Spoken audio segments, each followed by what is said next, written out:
The Ares wake drifted silently among the debris field of Sector HJ-47, its hull scarred and stripped, looking every bit like the derelict vessel it was pretending to be. From Captain Mira Lang's vantage point in the hidden command center, what remained of it, at least, the ship appeared utterly lifeless. Just another piece of space junk in this graveyard of forgotten battles and abandoned dreams. Through the reinforced viewport, Mira watched as distant flashes illuminated the darkness scavenger ships, picking through the remains of once proud vessels. The contested debris field stretched for thousands of kilometers in every direction, a testament to conflicts long past but not forgotten. Wreckage from the corporate wars still held valuable tech if you knew where to look and were brave or foolish enough to search. Status report Sprocket, Mira said into her comm, adjusting the faded captain's cap that had become her signature.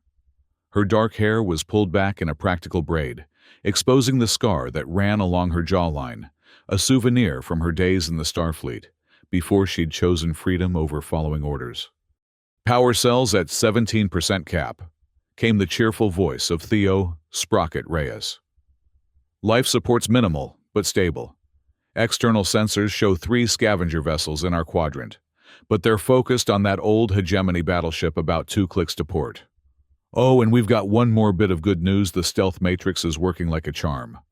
To everyone else, we're just another piece of scrap. Mira allowed herself a small smile. Good work, Sprocket. How's our special project coming along? The Protocol Goose modifications. Sprocket's voice dropped to a conspiratorial whisper, despite the encrypted channel. Let's just say, if anyone comes knocking, they're in for one hell of a surprise. Mira nodded, though the engineer couldn't see her. Theo Reyes had been with her from the beginning, ever since they'd both walked away from their posts in the Confederation Navy. While Mira had been disillusioned by corruption and bureaucracy, Sprocket had simply grown bored with the regulations that hampered his technical innovations. The man could build a functional power core out of spare parts and determination, and his latest project, the complete overhaul of the Ares Wake's defensive systems, was his masterpiece. "And how's our conscience doing today?" Mira asked, switching channels. "If you're asking whether I still think this plan is morally questionable, then yes, I do," replied Dr. Maya Patel, the ship's medic. Her voice carried the hint of an accent from the inner colonies. "We're essentially setting a trap. Some might call that piracy. And some might call salvage law theft, Maya," Mira countered. "The Confederation doesn't own this sector no matter what their maps say. We're exercising our right to survive." Dr. Patel sighed. "Just promise me we're not going to hurt anyone unnecessarily. I didn't leave my practice on Epsilon Eridani to become a pirate doctor." "We're not pirates," Mira insisted. "We're opportunistic salvage specialists." "Whatever helps you sleep at night, Captain," Maya replied, but Mira could hear the reluctant smile in her voice. Mira switched back to the ship-wide channel. "Listen up, everyone. Our intel suggests something valuable is hidden among these wrecks, a Confederate prototype that could set us up for life. Keep your eyes open and your comms clear. Remember, we're dead until we're not." She settled back in her chair, scanning the sensor readings one more time. The Ares Wake had been her home for the past 3 years, ever since she'd purchased the old freighter with her military pension and what remained of her family's inheritance. It wasn't much to look at, even less, now that they'd deliberately stripped its exterior for their current ruse, but it was theirs. Free from Confederation oversight, free from corporate control, free to make their own way in the vast frontier of space. And if their way sometimes involved bending the rules of salvage and ownership, well, that was the price of freedom. Mira's musings were interrupted by a sharp ping from the proximity sensors. "Captain, we've got company," called Argus, their tactical drone operator, from his station near the auxiliary bay. The drone itself, named after its operator, was currently powered down, disguised as a piece of inactive maintenance equipment. "Confederation signature patrol cruiser class. Designation CFS Vigilant." Mira tensed, leaning forward. "Show me." A holographic display flickered to life, showing the sleek, predatory form of a Confederation patrol cruiser, moving purposefully through the debris field. Unlike the scavenger vessels, it moved with authority, its running lights bright and bold, announcing its presence to all who might see. "They're not even trying to hide," Mira murmured. "Arrogant bastards." "That's the Confederation for you," Sprocket chimed in over the comm. "Why hide when you think you own everything?" "They're scanning the sector." Argus reported, his fingers dancing over his control panel. "Standard salvage protocol. Looking for anything valuable enough to claim for the Navy." Mira's eyes narrowed. "And if their sensors are worth anything, they'll find plenty.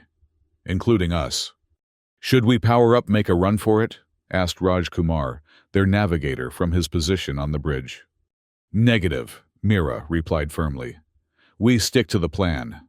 We're dead in the water, remember. Just another piece of salvage." She smiled grimly. "Let them come to us." The minutes stretched into an hour as the Vigilant methodically swept the sector. Mira watched through hidden cameras as the patrol cruiser grew closer, its sleek hull untouched by the ravages of frontier life. It represented everything she'd left behind: order protocol, the illusion of safety, bought at the price of freedom. Finally, the inevitable happened. "They've locked sensors on us." Argus reported, a note of tension in his normally calm voice. "Full spectral analysis. Captain, they're deploying a boarding craft." Mira felt a surge of adrenaline. "Looks like we've caught their interest. Maintain minimal power signatures. Let them think we're just another derelict." She switched to the ship-wide channel. "All hands prepare for Protocol Goose. This is not a drill. I repeat, this is not a drill." Throughout the ship, her small but loyal crew moved with practiced efficiency, taking up their assigned positions. Each of them knew what was at stake. Each understood that the next few hours could change their fortunes forever, or end them entirely. The boarding craft detached from the Vigilant, a smaller, more maneuverable vessel designed specifically for inspecting derelicts and potential salvage. As it approached, Mira could make out the Confederation emblem emblazoned on its hull, a stylized star and planet motif that was meant to symbolize unity, but had come to represent oppression to many who lived beyond the core systems. "They're sending a standard boarding party." Argus reported, monitoring the craft's approach. 8 Marines, 1 officer, 2 technicians. Standard salvage assessment team. "Perfect," Mira whispered. "Just enough to be a challenge, not enough to be overwhelming." The boarding craft maneuvered alongside the Ares wake, lining up with one of the external airlocks. Even though those airlocks appeared damaged from the outside, another part of their disguise, they were fully functional, ready to admit the unsuspecting boarding party. "Docking clamps engaged," Argus announced. "They're preparing to board." Mira took a deep breath. "This is it, people. Stay hidden, stay quiet. Wait for my signal." On the external cameras, Mira watched as the boarding craft sealed itself to the Ares Wake's airlock. The Confederation Marines, in their distinctive blue and silver armor, moved with crisp efficiency, weapons at the ready, as they prepared to enter what they believed was an abandoned vessel. "Sprocket," Mira said quietly into her comm. "Any anomalies we should know about?" There was a pause longer than there should have been. Then, "Captain, I'm picking up power fluctuations inside the hull plating." Mira frowned. "What kind of fluctuations?" "The kind that shouldn't be there," Sprocket replied, his voice tight. "The kind that says this ship isn't as dead as we're pretending it is." A cold knot formed in Mira's stomach. "Source?" "Can't pinpoint it yet. But if I can detect it, their techs might too, once they're inside." Mira's mind raced. If the Confederation boarding party discovered they were being deceived, the entire plan would fall apart. Worse, they could all face charges of attempted piracy, charges that carried severe penalties in Confederation space. "How long until they breach the airlock?" she asked Argus. 2 minutes, maybe less." "Sprocket, can you mask those fluctuations?" "I can try to route them through the backup systems, make them look like residual power in the capacitors. But it's risky. Might trigger a cascade." Mira weighed her options.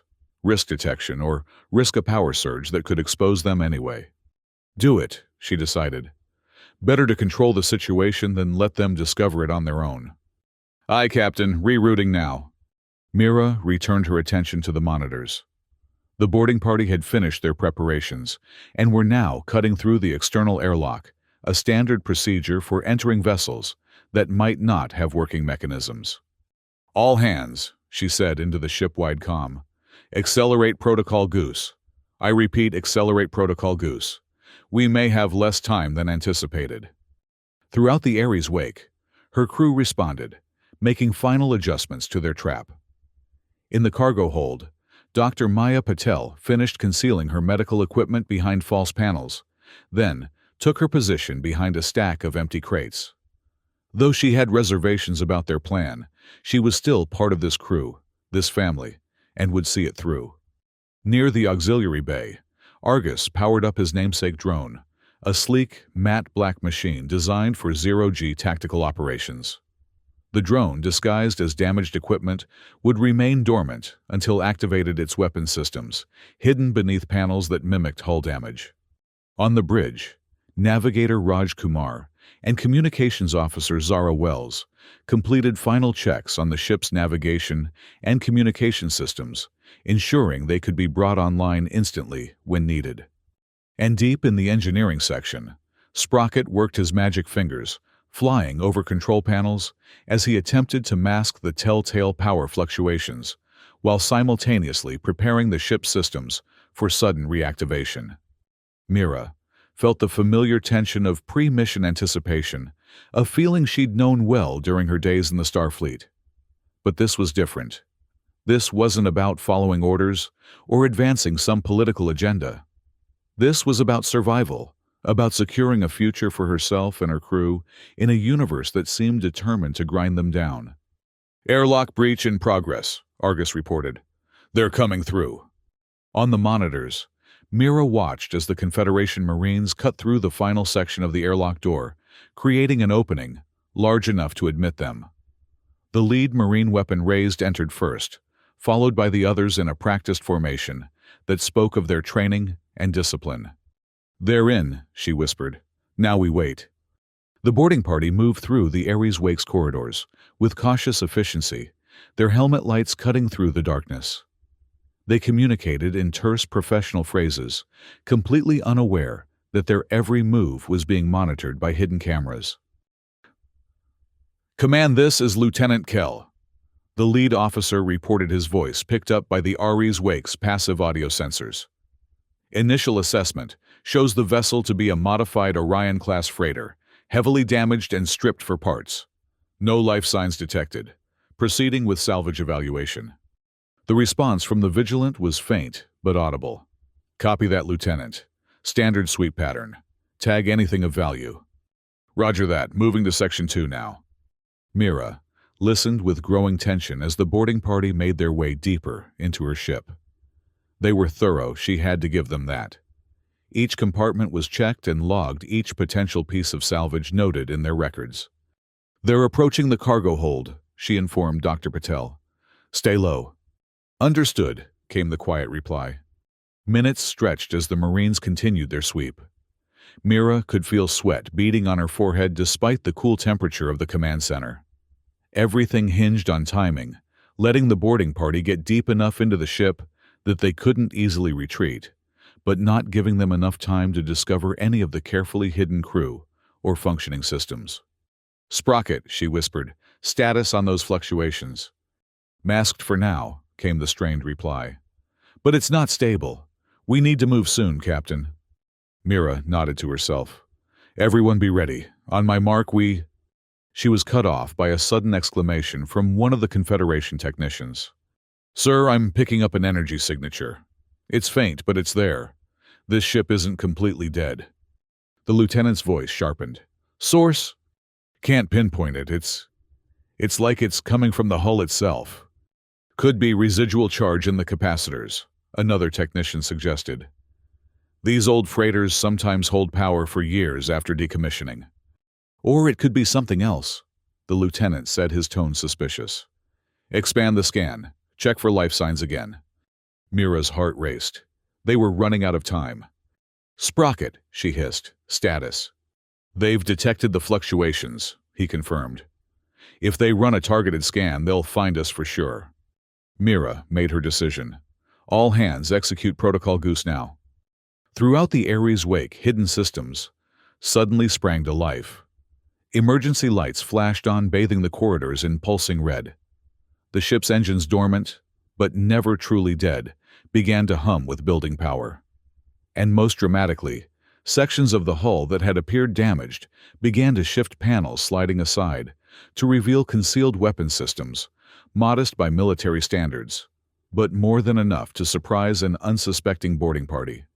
In the cargo hold, Dr. Maya Patel activated a series of specially modified medical stasis fields, creating localized gravity disruptions that sent several Marines tumbling in sudden zero-G pockets.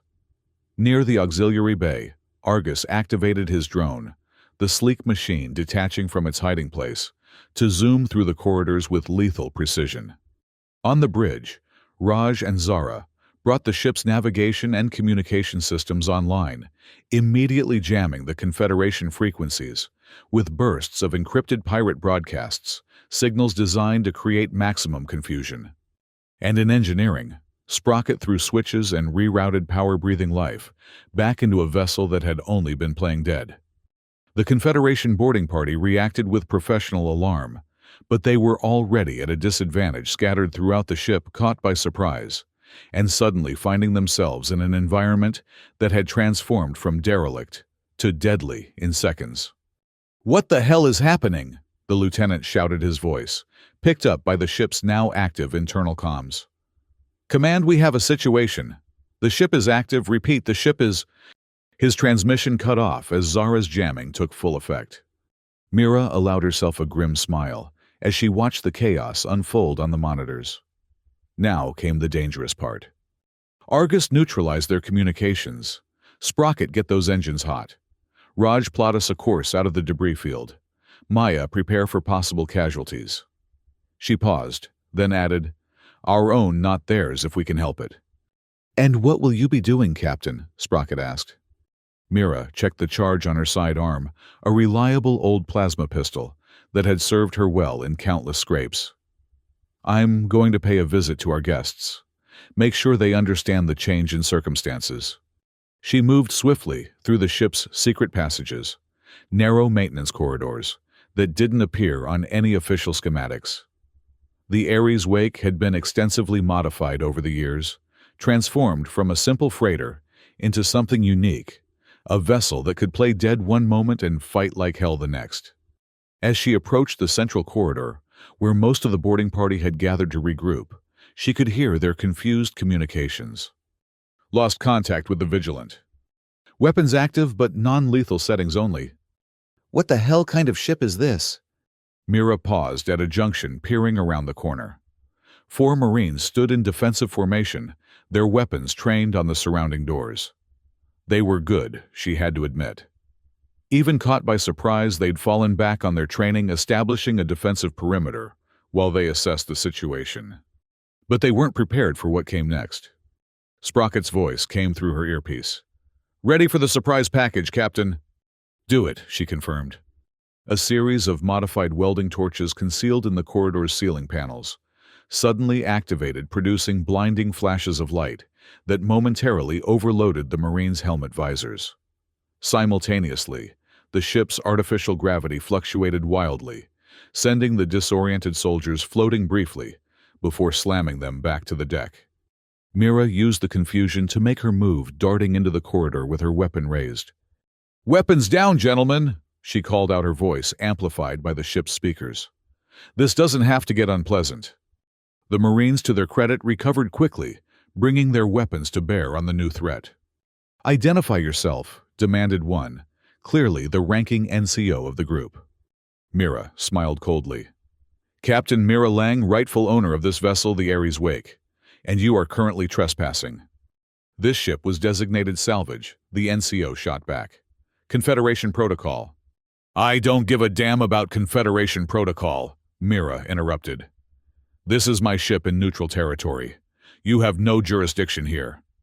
The standoff might have escalated further, if not for the timely arrival of Argus's drone, which zoomed into the corridor and hovered menacingly beside Mira, its weapon systems glowing with potential energy. Now, Mira continued. You have two choices. Surrender peacefully, and no one gets hurt or resist, and... She gestured to the drone. Well, let's just say Argus here doesn't share my restraint. For a tense moment, the Marines held their position. Then, recognizing the futility of their situation, the NCO slowly lowered his weapon. The others followed suit. Smart decision, Mira said. Now where's your lieutenant? Command Center forward section, one of the Marines grudgingly replied. Mira nodded. Argus, escort our guests to holding. Make sure they're comfortable but secure. As the drone herded the Marines toward the improvised brig, a cargo compartment that had been modified for just such a purpose, Mira made her way to the forward section, where she found Lieutenant Kell and one of the technicians frantically trying to re-establish communications with their ship. That won't work, she informed them as she entered weapon, held casually but ready. We're jamming all standard frequencies. The lieutenant whirled, raising his sidearm, but froze when he saw Mira's pistol, already trained on him. Captain Mira Lang, she introduced herself. Former Confederation Starfleet, now independent operator. Pirate, you mean? The lieutenant spat. Mira shrugged. Such an ugly word. I prefer salvage specialist. Speaking of which, you and your ship just became our newest acquisition. The lieutenant's eyes widened. You can't be serious. The Vigilant is a Confederation vessel. When we fail to report in, they'll send another patrol to investigate, Mira finished for him. Long after we're gone. Now here's what's going to happen. You're going to help us secure your boarding craft. And then, you're going to tell your ship that everything's fine using exactly the words I give you. And if I refuse? Mira's expression hardened. Then we do this the hard way. Your choice, Lieutenant. The officer glared at her, measuring his options. Finally, he lowered his weapon. You won't get away with this. I already have, Mira replied with a confidence she didn't entirely feel. Now, shall we pay a visit to your ship? As the lieutenant was escorted to the airlock where the boarding craft remained attached, Mira contacted the rest of her crew. Status report. Engineering's fully operational, Sprocket reported. Engines at 70% and rising. Hull integrity restored to nominal levels. Those Confederation boys never knew what hit them. Bridge is secure, Raj added. Navigation and life support functioning normally. We're ready to move on your command, Captain. Medical bay prepped for any contingencies, Dr. Patel chimed in. Though I hope they remain unnecessary. Drones escorting the Marines to holding, Argus confirmed. They're not happy about it, but they're cooperating. Mira allowed herself a moment of satisfaction. The first part of their plan had worked perfectly. Now came the truly audacious part. She caught up with Lieutenant Kell at the airlock, where two of her crew, Zara, and a burly mechanic named Boris were keeping him covered. Here's what happens next, Mira told the lieutenant. You're going to board your craft and pilot it back to the Vigilant. I'll be right beside you, and if you try anything stupid, things will go very badly, very quickly. Understood. The lieutenant's jaw tightened, but he nodded. Good. Once we're aboard the Vigilant, you'll order your crew to stand down. Tell them it's a training exercise or whatever you want. Just make sure they don't resist. You're insane, the lieutenant said. You can't possibly think you can take over a Confederation patrol cruiser. Mira smiled thinly. Watch me. The boarding craft detached from the Ares wake and made the short journey back to the Vigilant. Throughout the brief trip, Mira kept her weapon trained on the lieutenant, while Zara monitored communications to ensure he didn't attempt to send any warning signals. As they approached the cruiser, the lieutenant opened a channel. Vigilant, this is Lieutenant Kell, returning from salvage assessment. Request immediate docking. Copy that, Lieutenant, came the reply. Docking Bay 2 is clear for your approach. Find anything interesting out there. The lieutenant glanced at Mira, who gestured with her weapon for him to continue normally. Nothing definitive yet, he replied, his voice admirably steady. Still evaluating. We'll report findings after docking. Understood. Docking Bay 2 is ready to receive you. The boarding craft slid smoothly into the Vigilant's docking bay, a well-lit chamber that could accommodate several small vessels. As the craft settled onto the deck and the bay repressurized, Mira could see a small reception committee, waiting 2 deck officers and a maintenance technician, all unarmed and unsuspecting. "Remember," she whispered to the lieutenant, "one wrong word and your crew starts paying the price. I don't want bloodshed, but I will do what's necessary." The lieutenant said nothing, but the resignation in his eyes told Mira he understood the situation. As the boarding craft's hatch opened, Mira kept herself positioned behind the lieutenant, her weapon concealed but ready. Boris and Zara flanked them, their own weapons hidden beneath the salvage assessment coveralls they'd donned for the occasion. "Lieutenant," one of the deck officers greeted them, then frowned slightly at the unfamiliar faces. "Who are these people?" Salvage specialists," the lieutenant replied stiffly. "I've invited them aboard to consult on the derelict." The deck officer's frown deepened. "That's irregular, sir. Protocol dictates—" "Protocol has been temporarily suspended," Mira interrupted smoothly, stepping forward. In one fluid motion, she revealed her weapon and leveled it at the stunned officer. "Now, I suggest you all cooperate, and this will go much more pleasantly for everyone involved." For a moment, shock held the Vigilance crew immobile. Then training kicked in, and one of the officers reached for an alarm panel on the wall. Boris moved faster, his heavy frame belying his speed. His stun baton, another of Sprocket's modified tools, connected with the officer's arm, sending him to the deck with a cry of pain. "No alarms," Mira said firmly. "No heroics, just cooperation." The remaining officer and the technician raised their hands, slowly, recognizing the futility of resistance. "Now," Mira continued, "Lieutenant Kell is going to escort us to the bridge where he'll inform the command staff that everything is proceeding normally. Aren't you, Lieutenant?" The officer's face was a mask of suppressed fury, but he nodded curtly. "Excellent, let's not keep them waiting." The small group made their way through the Vigilance corridors, occasionally passing crew members who gave them curious looks, but didn't challenge the lieutenant's presence. The cruiser was larger than the Ares Wake with nearly 3 times the crew, but it was still a relatively small vessel by Confederation standards, a patrol craft rather than a warship. When they reached the bridge, Mira allowed the lieutenant to enter first, following close behind with her weapon now openly displayed. The bridge crew, a commander, 3 officers, and 2 technicians, looked up in surprise as the unusual party entered. "What the hell is this?" demanded the commander, rising from his chair. "A change in management," Mira replied, her voice carrying across the suddenly silent bridge. "I am Captain Mira Lang of the Ares Wake, and as of now, this vessel is under my command." The commander stared at her in disbelief. "You can't be serious." "Completely serious," Mira assured him. "Now I suggest you order your crew to stand down and cooperate. Otherwise things will become unpleasant." The commander's hand moved toward his sidearm, but Zara was faster, her stun weapon connecting with his arm and sending him staggering back with a grunt of pain. "That was unnecessary," Mira said, though her tone suggested she wasn't particularly bothered. "Anyone else feeling heroic today?" The bridge crew exchanged glances, clearly weighing their options. It was Lieutenant Kell who broke the impasse. "Stand down," he ordered, his voice tight but clear. "That's an order." The commander, recovering from the stun, stared at his subordinate. "Lieutenant, what are you doing?" "Keeping this crew alive, sir," Kell replied. "These people have already captured our boarding party and disabled our communications. Resistance at this point would only result in casualties." Mira nodded approvingly. "Smart man, your lieutenant. You should listen to him." For a tense moment, the commander seemed ready to fight anyway.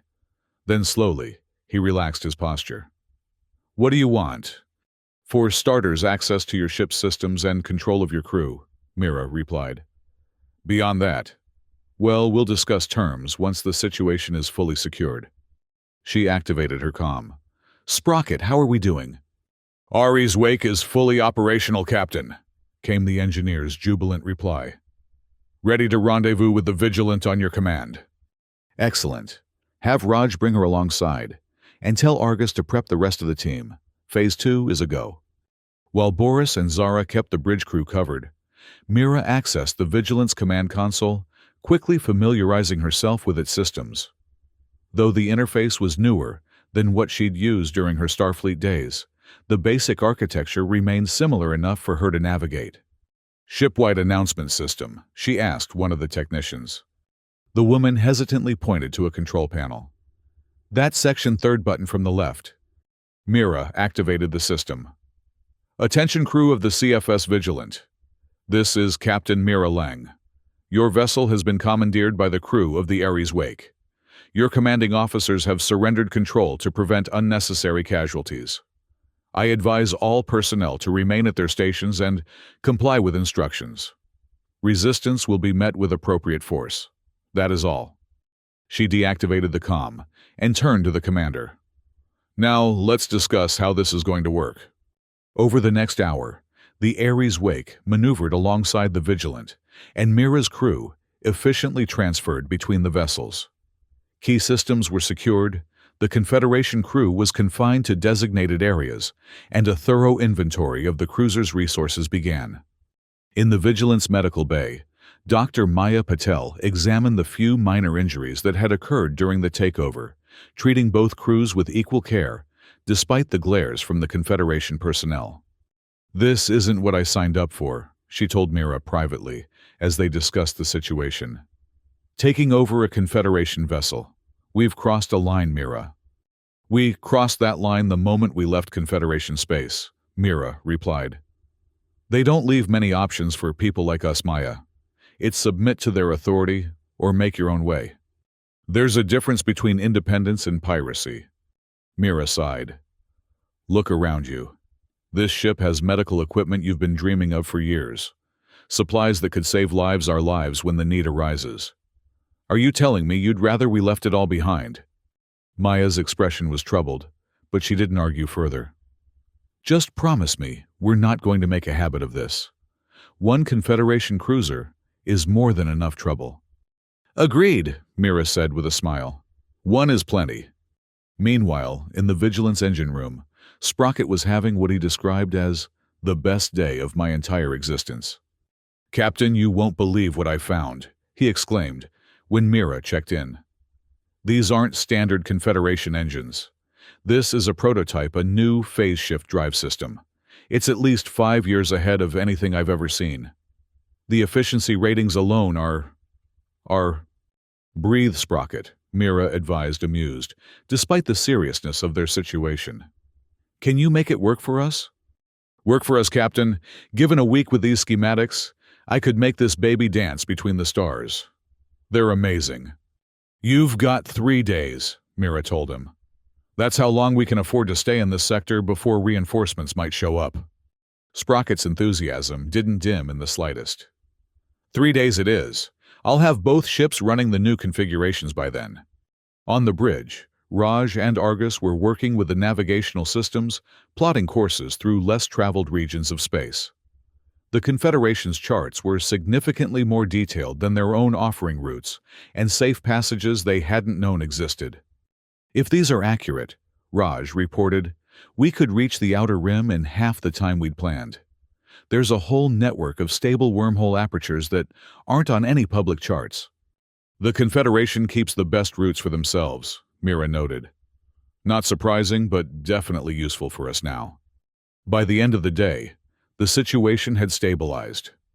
The Confederation crew, numbering 47 in total, had been secured in the Vigilance crew quarters, with rotating guards from Mira's team keeping watch. The ship's systems were under their control, and a preliminary inventory had been completed. Mira called her senior crew together in the Vigilance conference room, a luxury the Ares Wake didn't possess, to discuss their next steps. "First things first," she began. "What have we got?" Sprocket went first, practically vibrating with excitement. "The prototype engines are just the beginning. This ship is equipped with experimental shield technology, advanced sensor arrays, and a weapon system that makes our jury-rigged defenses look like slingshots. Plus, the power core is a 4th-generation fusion matrix 3 times more efficient than ours." Zara followed with her report. "Communication systems are top of the line, including quantum entanglement arrays for instantaneous contact with Confederation command, which we've disabled, obviously. More importantly, I've found encryption protocols for every major shipping lane and military frequency in this sector. The medical bay is fully stocked. Dr. Patel added her initial reservations, seemingly tempered by professional appreciation. Advanced diagnostic equipment, surgical suite, even cryostasis pods for critical cases. I could perform procedures here that would be impossible on the Ares Wake. Raj spread out a star chart on the conference table. And the navigational database is gold. Secret routes, Confederation outposts, even locations of other prototype testing grounds. With this information, we could avoid patrols entirely for the next several months. Argus, who had been quietly analyzing the tactical systems, spoke last. The armor plating is adaptive. It learns from attacks and reconfigures to better resist similar weapons. And the targeting systems are an order of magnitude more precise than anything I've worked with before. Mira took in all this information with growing satisfaction. So what you're all saying is, we hit the jackpot, Sprocket finished for her, grinning widely. But what do we do with the crew? Dr. Patel asked, bringing them back to the immediate practical concern. We can't keep them confined indefinitely, and we certainly can't take them with us. Mira had been considering this problem. There's a Confederation outpost in the Gamma sector about 3 days' journey from here. We'll drop them there after removing anything that could identify us, or indicate our heading, of course. Won't they just send more ships after us? Raj asked. Eventually, Mira acknowledged. But by then we'll be long gone with a significant head start. And, she smiled grimly, they'll be looking for a Confederation patrol cruiser, not the modified vessel we're going to create. Sprocket's eyes lit up. You want me to refit the Vigilant? I want you to transform it, Mira corrected. New external configuration, modified emissions, signature different power curve. I want anyone scanning us to see a private security vessel, not a stolen Confederation cruiser. The engineer rubbed his hands together eagerly. Oh, I can do that. I've already spotted at least 3 ways to reconfigure the hull plating without compromising structural integrity. Good. Work with Argus on the weapon systems, make sure they're functional but disguised. Mira turned to Dr. Patel. Maya, I want you to prepare the Confederation crew for transfer. Basic medical checks ensure they're all stable for travel. The doctor nodded, her expression professional. I'll need at least 1 security officer with me at all times. Take Boris and Lynn. They're intimidating enough to prevent trouble, but level-headed enough not to cause any. Mira faced her navigator. Raj, plot us a course to that outpost that keeps us away from major shipping lanes. And Zara, I want continuous communications monitoring. If anyone so much as whispers about a missing patrol cruiser, I want to know immediately. As her crew dispersed to their assignments, Mira remained in the conference room, allowing herself a moment of quiet reflection. They had done the impossible, captured a Confederation vessel with minimal casualties on either side. It was the kind of audacious move that could set them up for years of comfortable independence, or lead to their swift capture and imprisonment if they made even a single mistake. The door slid open, and Commander Elon Hess, the Vigilance captain, was escorted in by 2 of Mira's security team. His hands were bound before him, and his expression was one of carefully controlled anger. You wanted to see me, pirate? He said, the last word deliberately provocative. Mira gestured for her crew to wait outside. When they were alone, she studied the commander thoughtfully. You know we're not so different, you and I, she said at last. Both ship captains, both responsible for our crew's lives, both trying to navigate a galaxy that doesn't make it easy. Spare me the philosophical bonding, Hess retorted. You've stolen my ship and imprisoned my crew. We have nothing in common. Mira leaned back in her chair. I was Confederation once. Lieutenant Commander Tactical Division CFS Indomitable. Served with distinction during the hegemony conflict. I know the oath you took, the responsibilities you carry. Something flickered in Hess's eyes. Surprise, perhaps, or reluctant recognition. If that's true, then you know what you're doing is wrong. Return my ship and I'll advocate for leniency. Mira laughed softly. We both know that's not how the Confederation works. The moment you regain control, we'd all be bound for a penal colony, on some forgotten moon. She shook her head. No, Commander. This is happening. But I wanted you to know that your crew will be released unharmed. Consider it professional courtesy from one captain to another. How generous, Hess said sarcastically. And what about my ship? The Vigilant will serve a new purpose now. Mira stood signaling the end of their conversation. You built a good crew, Commander. They conducted themselves with discipline even in defeat. You should be proud. As Hess was escorted out, Mira returned to the bridge where Raj was finalizing their course to the Confederation outpost. We'll need to rename her, Mira mused, looking around at the cruiser's sleek command center. Any ideas? Raj asked, glancing up from his work. Mira smiled. Wake's Pride, a reminder of where we started and how far we've come. Over the next 3 days, the combined crews of the Ares Wake and the newly christened Wake's Pride worked tirelessly to transform the Confederation cruiser into something unrecognizable to casual observers.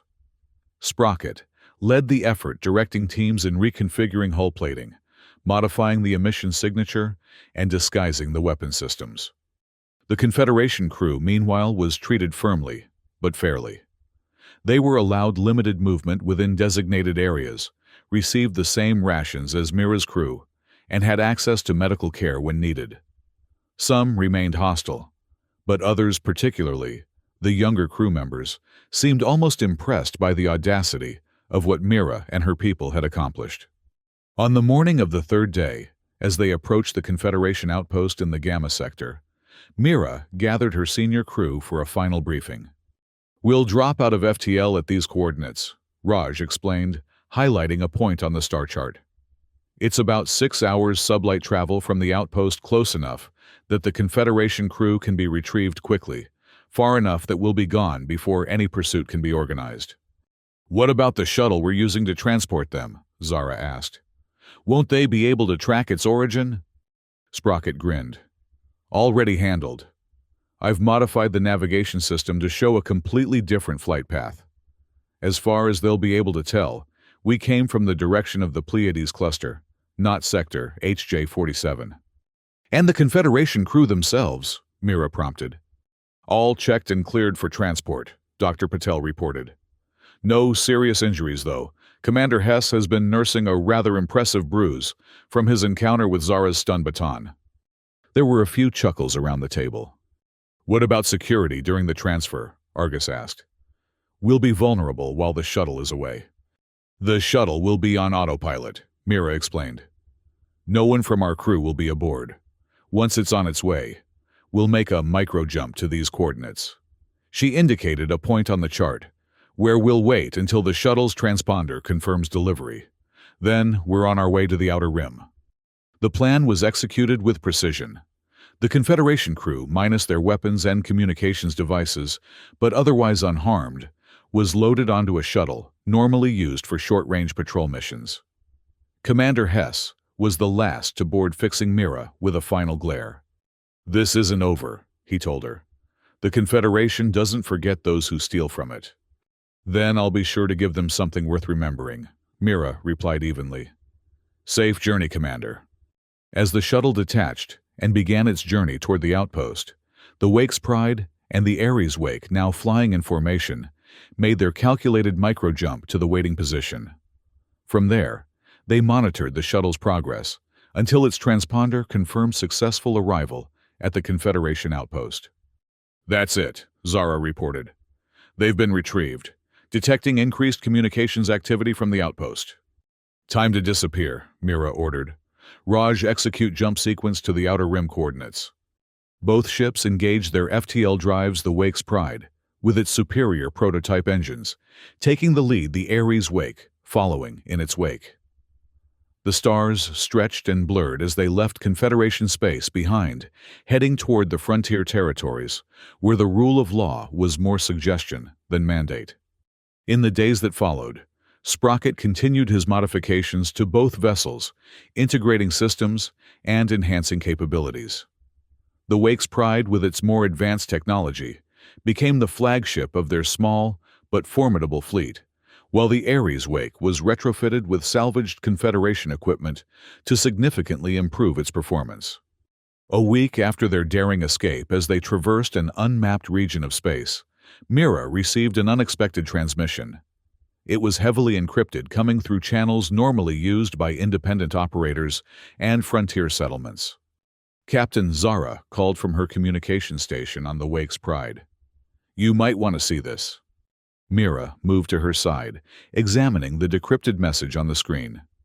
It was a report, unofficial, but widely circulated among frontier outposts, describing the theft of a Confederation patrol cruiser in Sector HJ-47. The report included statements from the retrieved crew, technical assessments of the stolen vessel, and a detailed account of how the theft had occurred. But what caught Mira's attention was the phrase that had begun to spread through the frontier channels, a shorthand for their audacious tactic. "I'm sorry they what their own ship." "It's gone viral," Zara explained, unable to suppress a grin. "The way we played dead and then sprung the trap, it's becoming slang for any kind of audacious reversal. They what their own ship is frontier speak for pulling off the impossible." Mira found herself laughing, a genuine, unexpected sound that drew curious glances from the bridge crew. Well, I suppose there are worse things to be known for. That evening, Mira hosted a small gathering in what had once been the vigilance officers' mess, now repurposed as a communal space for her combined crew. As drinks were shared and stories exchanged, she found Dr. Patel standing slightly apart, observing the celebration with a thoughtful expression. "Credit for your thoughts, Doctor," Mira asked, joining her. Maya glanced at her, then back at the celebrating crew. "I was just wondering what we are now. We're not exactly a conventional ship's crew anymore, are we? With 2 vessels, advanced technology, and a growing reputation. What does that make us?" Mira considered the question. "Survivors," she said at last. "People who refuse to be ground down by a system that sees us as expendable. Maybe that makes us criminals in the Confederation's eyes, but out here, we're just people making our own way." "And what about the phrase they're using for us?" Maya nodded toward a group of crew members who were enthusiastically reenacting the moment when the Ares wake had sprung back to life. "They what their own ship. It's becoming our identity." "There are worse legacies," Mira replied with a smile. "It means we did something no one expected, something they'll remember. And in this galaxy, being remembered is sometimes the only form of immortality we get." Later, alone in her new quarters aboard the Wake's Pride, Mira reviewed their course to the outer rim. The star charts, detailed and comprehensive thanks to the Confederation's superior mapping, showed vast regions of unexplored space, unclaimed resources, and potential allies among the independent settlements that dotted the frontier. A soft chime announced a message from Sprocket. "Captain, you're going to want to see this. Engineering when you have a moment." Intrigued, Mira made her way to the engine room, where she found the engineer practically dancing with excitement around a disassembled section of the prototype drive. "What am I looking at, Sprocket?" "The future, Captain." He pointed to a component that glowed with a soft, pulsing blue light. "This is a quantum fold initiator. According to the schematics I found, it doesn't just bend space, it creases it. Properly configured, this could reduce our journey time to the outer rim from weeks to days." Mira raised an eyebrow. "And the catch?" "Well, it's highly experimental, and the power requirements are substantial," he shrugged. "But if anyone can make it work, it's us. After all, we're the crew that waited our own ship, right?" Despite herself, Mira laughed. "I see we're embracing our new reputation. Why not? It's a good one. Better than those scavengers from Sector HJ-47 at least." Mira had to admit he was right. In a galaxy where most people lived and died without making a ripple, they had created a wave. Maybe it wasn't the legacy she'd imagined when she'd first acquired the Ares wake, but it was theirs, earned through ingenuity, courage, and the audacity to rewrite their own story. "All right, Sprocket," she said, making a decision. "Make it work. Let's show the galaxy what else we can do." As she left engineering, Mira felt a sense of possibility she hadn't experienced since leaving the Confederation. They had 2 ships, a skilled crew, and a growing legend. What they'd done in Sector HJ-47 was just the beginning. The phrase would follow them, she knew. Their own ship, would become their calling card, their signature, the story that preceded them. And in time, perhaps it would become something more, a symbol of hope for others who sought their own path among the stars. For now, though, it was enough that they were free together and headed toward a horizon bright with opportunity. Whatever challenges awaited them in the outer rim, Mira was confident they would face them the same way they'd faced the Confederation, with creativity, courage, and the audacity to do the unexpected. After all, they were the crew that wutted their own ship. And that was just the first chapter of their story.